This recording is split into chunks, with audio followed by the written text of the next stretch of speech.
Hey there! Welcome to the Distracted Librarians podcast. We're your friendly neighborhood bookworms with a penchant for all things pop culture. Picture this as our digital campfire, where we dive into our latest obsessions, analyze our favorite distractions, and rediscover the joy of reading. Whether you're a media enthusiast, a book lover, or just need a break from the daily grind, you've come to the right spot. So kick back, relax, and get delightfully distracted with us. Hey everybody, on this episode of Distracted Librarians, we are going to talk about authors who write for all ages. Or at least multiple ages. Yeah. Multiple ages, yeah. So that just means an author that writes for children, teen, or adults in some capacity, at least two of those, right? Yeah. All right. So I imagine that this might be difficult for an author to do. I don't know, just thinking about in terms of how to switch your content and the way your voice is and that kind of thing. Yeah. But I think that there are some authors that are really successful at it. Yeah, I that's the part that I'm always stuck on when we talk about these authors is how hard it must be to switch between, what is age developmentally appropriate. Not just in terms of content, but in terms of language, in terms of story structure. Mm-hmm. It's interesting you say that because one of the authors that I did want to talk about for this, I did not consciously know that, I didn't go into the adult book that I was reading being I've read this author before as a children's author. But I was reading it and I'm sitting here going, why is this writing so familiar? Mm. And that was when I read The Warm Hands of Ghosts by Catherine Arden. Yeah. Because I had read her children's horror that I'm blanking on the name of right now. Small Spaces. Thank you. Yeah. And obviously the content is very different. The events of the stories, very different. The just setting in general, completely different. Mm-hmm. But the writing felt very much the same. Familiar, yeah. And it wasn't until I had that feeling of why does this feel so familiar that I was like, okay, what else has she written? I got on Goodreads and I'm looking and, the only other thing I've read by her was Small Spaces. Mm-hmm. And I'm like, that's it. That was, it felt so similar. So I think sometimes maybe it really just is the content. Sure. Yeah, I think Catherine Arden, who is the author that Killian's talking about, I think she does a really good job writing across the ages, as you say, because she also has the another series, The Bear and the Nightingale. It's kind of like a Russian fairy tale sort of romance story, which those books are really, really good too. Okay. There's always this magical element to her work that I think lends itself really nicely to different age groups. There's always a spooky bit, and Small Spaces, and those all four of those books are incredibly creepy and wonderful. So yeah, I'm glad that she is writing books all across the board there for sure. Yeah. All right. Well, I have a couple authors here. Can we talk about Suzanne Collins?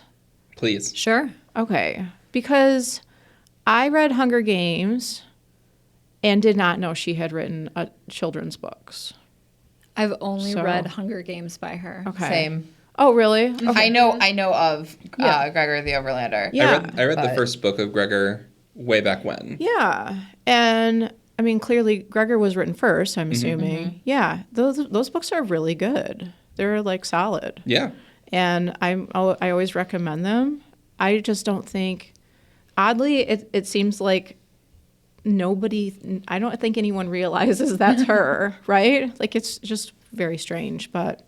Yeah, the Hunger Games fame never really spread to her other works. Right. Yeah. Because, well, I mean, I guess if you're writing for teen, then it's hard to go back. It's not like teenagers are like, well, I really want to read a kid's book right now. So, yeah. I still would have expected it to in the parents coming up like, my kid wants to read Hunger Games. My kid is like 8 or 9. Oh, yeah. And then Not old enough. get suggested, she has a middle grade series too. Yeah. But is the topic of that book, is it something that you would recommend to someone looking for something like Hunger Games? No.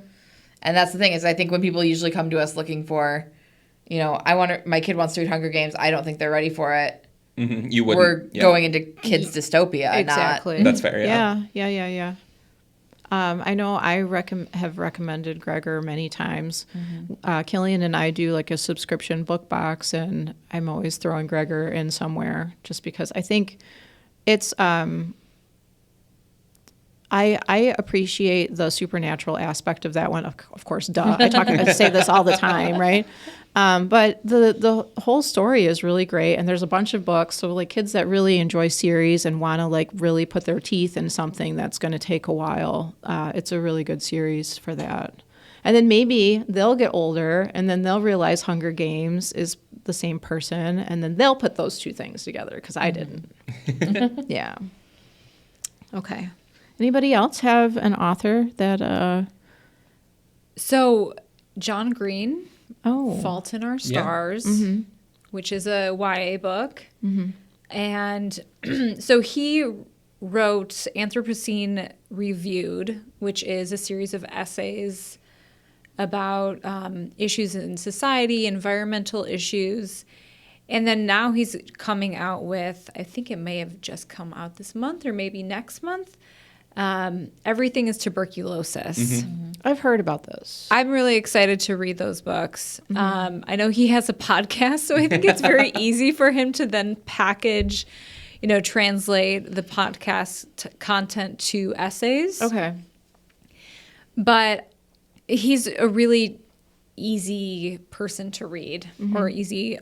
His writing is very easy to read. So, I mean, it's Fault in Our Stars is wildly popular. I still would recommend it to someone. It's made into a movie. I enjoyed the movie as well. So that's one example. And it's sort of interesting because instead of writing novels for adults, he did essays. So that's a bit of a twist. Yeah. No, I think that's cool. But I think he's a really smart person that makes different connections from different topics. And it's sort of out of the box type of way to write across ages. Nice. Yeah, one of my favorites is Talia Hibbert. She is a Black romance author and writes for both adult and teen. Oh, okay. Nice. One of her early ones that I really liked was Get a Life, Chloe Brown, and just the entire trilogy that's written there. And then 2-3 years after the fact, reading those, found her teen one when it showed up on our shelves one day. That one is Highly Suspicious and Unfairly Cute. And it's teen, I think, summer camp romance, and equally adorable. And a little bit like what you were saying, where you can tell the author's tone the entire time and their writing style, where the books feel very similar except for where the physicality of the romance goes. Well, that's what I was going to say. So, like, you have a person who writes romance. So, is it just spicier for the adults? Like, Yes. And then also the characters are just younger and the teen? More or less. I feel like she did the whole, like, summer camp aspect of it to get them away from the parents. Okay. And then they can be more their own people. Yeah. And then she's just writing about, two characters falling for each other, same as anything else. Sure. What a good business model, though. Yeah. Oh, yeah. Get them as children and then They'll read it graduate as they're an them. adult. Yeah, absolutely. Okay, so along the same lines, you knew I was going to do this. Sure did. You walked into it. Ashley Herring Blake, who I've talked about on the podcast before. Someday I might shut up about her. Who knows? It's not going to be today. But has written middle grade. Okay. Exploring queer identity in middle grade. I have not actually read them. I have recommended them, but I haven't actually read them yet. I need to. It's on the list. It's a long list. But has written those middle grade queer coming of age, and adult queer romance. Content is going to be very different here. Sure. But still some similar themes in there. And it's interesting to me, like the YA to adult, that makes sense. That's a logical. The middle grade to adult, I'm like, do you have YA that's in there in the middle? Or do we just, I would love to know if we've just skipped over YA. Why? I think it's important maybe to kind of throw in the conversation about like who decides if a book is written for children or teens or adults, because I feel like sometimes publishers are just like, well, the character is 10 years old, therefore it's a children's book. I don't necessarily agree with that every single time. Sometimes the content is a little bit above what a typical 10-year-old may actually be reading. I'm talking about like the Golden Compass series, where the main character is a child, but there are some topics there that are very, very much teen or adult topic. Not that, there's sex or violence or any of those things, but I mean, we're talking about some philosophical things that a 10-year-old is not going to get. Right. So, I don't know. I just want to mention that too, is that sometimes where a book is placed, it may not actually be where it belongs because the person reading it may not be able to really fully understand the big picture of that story. Do you think it happens a lot in kids' books? Oh, yeah. Do you think it's driven more by publishers or by the author? I don't know, because I wonder if Philip Pullman was like, yeah, I really want this to be a kid's book. You know what I mean? Yeah, like, yeah. I don't know if he actually had any say in that, or if they were just like, well, we're going to slap a cute cover on it and send it on its way. You know what I mean? Yeah. Well, And that's the one that's coming to mind, but there are others too. Right, or if he wrote it for adults and they're like, well, if you're going to have talking polar bears, then it has to be for kids. Yeah. So, Well, Iron Widow is marketed as YA. It's put in the YA section. Love the book. Are there teens that will read this book and enjoy it? Yes. As you get into the sequel, does it get into things that are like very it's so politically complicated. Okay. The second book is also just so different from the first one. Sure. But even the author now is like, this was put into YA because the publisher wanted it there, because they thought it was more marketable there. Right. And, if I'd had my say, this would be an adult. Yeah. Yeah. And I think that tends to happen a lot, particularly in sci-fi fantasy, particularly to non-male authors. And I think a lot of the time that's what tends to happen. Sure. Yeah. I mean, a lot of the romantasy, like, I feel like it's getting shoved into teen. But some of that stuff, like, Yeah. it's pretty racy. I don't know if it really is teen. But, I'm not the boss, so I don't know.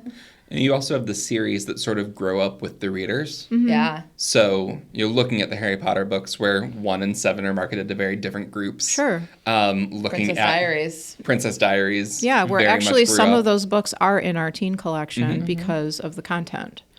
And then, families are like, well, where's the rest of the books? And we have to explain our choice for that, too. So, Yeah. And then, series like A Court of Thorns and Roses, where it starts teen, goes adult, where Sarah J. Maas overall, started in the YA space with Throne of Glass and is now very firmly in the adult space with the Crescent City books. yeah.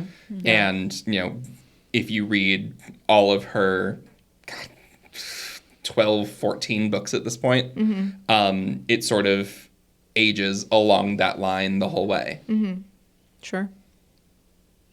Yeah. Well, I just actually heard, and this makes me incredibly happy, because I was trying to think of authors that I wish would do this more or at all. And I had gotten, I think my husband had sent me a link about Stephen King doing a picture book with Maurice Sendak Really? so for fun. Hansel and Gretel. Oh, cool. Oh my God. Yeah, so I guess Maurice had done illustrations for, I'm I'm not 100% sure, but there was a production, like a ballet production or something of Hansel and Gretel. He did some illustrations for that, and they are taking those and then using Stephen King's voice over the top to do this very famous fairy tale. So I am really awesome. excited about that because that's all the things I love. Similar to that, Leigh Bardugo, one of my favorite cross-age authors who writes sub-grade teen things, also writes adult books that I've really enjoyed, is coming out with a picture book. Really? Yes. It's called The Invisible Parade. Okay. And it's illustrated by John Piccaccio. I may be pronouncing the illustrator's name. I'm not familiar with them, but I saw that on her Instagram and went, Leigh Bardugo picture book? Ooh, I love that. Okay. I really love that. Very cool. So I'm very, very excited to see what comes of that. Yeah, absolutely. Well, do we have any other authors we want to talk about? Well, I was going to say there's a couple of authors who wrote for adults, but then there was a children's version made. Oh, I love that. Yes. And that makes me really happy to explore like an important topic, but at a different reading level or maybe not quite so dark or graphic. One of the ones I love is Yuval Harari wrote Sapiens, a very thick book. I feel like it was maybe 700 to 800 pages. Maybe that's just my memory. But then he came out with a graphic novel version for high schoolers. The graphic novel version is lovely. I haven't read excellent. the original one. Yeah. I've actually read the first one. Didn't quite get through all of it. Okay. Yeah. It's like, well, there's this graphic novel version, and it is super well done, explains the concepts really well, and it just makes it more palatable, all the information. Some other good examples of that are Born a Crime by Trevor Noah. There is his original version, and then they did make a young reader's copy, which is that I think that's just wonderful because his story really, I think it benefits a great number of people, and doing it that way, it's important for younger kids to be able to read about his experience. The other one was Braiding Sweetgrass. Oh, cool! I didn't know also that. has a younger reader's version too. So there's a whole younger readers edition, I don't want to say movement, but where it took a good 50 books that were all people of color or women or underrepresented groups and retooled all of their books. Oh, good. For that. So I Am Malala fit in that. Okay. Hidden Figures by Margot Lee Shetterly fell in that. Stamped, Jason Reynolds and Ibram X. Kendi fell in that. Okay. Yeah. I mean, I think it's wonderful. Yeah. Yeah, for sure. And Stamped in particular, because Jason Reynolds wasn't involved in the adult one, was he? I don't think so. I think he was added in brought for in for the Young Readers edition. And I think that's so smart to bring in, like, if the original version is written by someone who maybe hasn't written as much for that, or, like, to bring in another voice to bounce it off. Yeah. So as you're changing the material for that age range, there's a little bit more and eyes on it. Jason Reynolds is perfect for that because Exactly. he has written books that are for young adults and for children. And I think he in particular, his writing can be very much in that sort of gray area between the two. Yeah. Because it has the topic and the way that the characters are portrayed are important for a wider age group, I think. For sure. Yeah. All American Boys is one that I love that book. I love that book. It's very powerful. It is very much on the edge in between, and it's one of those. It depends on the kid. It does. It's It really so going to does. depend on the kid on if Yeah. should you read that while you're a little bit younger, or should you wait till you're a little bit older. Yeah. Is that one that we have shelved in youth? Yes. Yeah. He also did Ain't Burned All the Bright, which was not a poetry. Well, it's considered to be shelved in it's written in poetry, verse. Yeah. And so Jason Reynolds had written a poem, and then he had a friend who did all of the illustrations for it. So it's almost like flipping through someone's journal. Yeah, it's very cool. And it talks very specifically about what it's like to be a person of color during COVID and being isolated. And I think it's really powerful and really wonderful. Absolutely. But again, could be teen or could be in the kids section too. So Jason Reynolds is great for crossover. Yeah. Yeah. Yeah, and then you have the mainstays, the James Pattersons of the world, the John Grishams of the world, the Anthony Horowitzes of the world, where they just write for everyone all the time. I'm just going to say, like, are they real? Right. Are they writing it? Exactly. Are these real people? I don't know. At least published under their names. Yeah. Right. Yes, Right. yes. Ghostwriting happens. Yes. Yes. All right. Well, hopefully you're listening and you have found some authors that you'd be interested in checking out. Sometimes, I don't know, I'm glad that I work in the youth area because I'm able to read the kids' versions of some of these books written by authors that I might know. But, you know, they have good stuff for kids and great stuff for the older groups as well. It's interesting to see how they might change their style a little bit from group to group. But it's kind of nice to also be able to be like, okay, I liked this author as a kid, but they've written for, you know, older ages, and I can grow up with their writing too. Or be able to recommend something for your own children. Exactly. You know, as you know, as they grow too. Yeah. All right. Well, thank you for listening, and we'll see you next time. Thank you for joining us for this episode of Distracted Librarians. Many thanks to BCTV for their support in recording, editing, and releasing this podcast, and to the Friends of the Library for sponsoring closed captioning on every episode. If you have any questions or suggestions, feel free to reach out to us at distracted@btpl.org. Until then, keep those pages turning and those screens lighting up. We'll catch you in the next episode. The views and opinions expressed in the Distracted Librarians podcast do not necessarily reflect those of Bloomfield Township Public Library, Bloomfield Community Television, the Birmingham Area Cable Board, or its producers or production staff.